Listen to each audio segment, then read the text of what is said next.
సైట్లో ఉంచకపోవడంపై వివరణ ఇవ్వండి.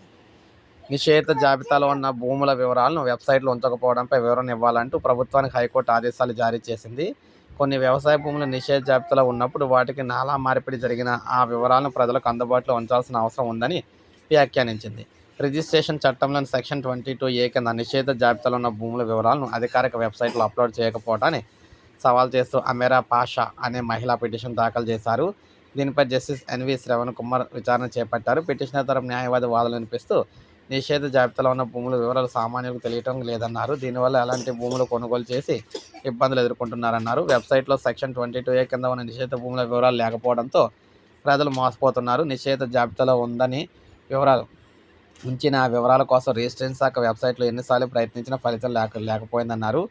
నిషేధ కేటగిరీ జాబితా సమీక్షలో ఉందని త్వరలో ప్రచురిస్తామని వెబ్సైట్లో కనిపిస్తుందన్నారు. అధికార నిర్లక్ష్యంతో సామాన్యులు నష్టపోతున్నారు. వాదనలు విన్న న్యాయమూర్తి ప్రభుత్వ వివరణ కోరుతూ విచారణ ఈ నెల 20కి అయితే వాయిదా వేశారన్నమాట. ఈ విధంగా తెలంగాణలో 22A నిషేధ భూములకు సంబంధించి ప్రజలు తెలియక కొనుగోలు చేసి ఇబ్బందులు అయితే పడుతూ ఉన్నారు. సో ఇది మనకు అప్డేట్. ఒక లైక్ చేయండి, సబ్స్క్రైబ్ చేసుకోండి, మన ఛానల్ సబ్స్క్రైబ్ చేసుకోండి.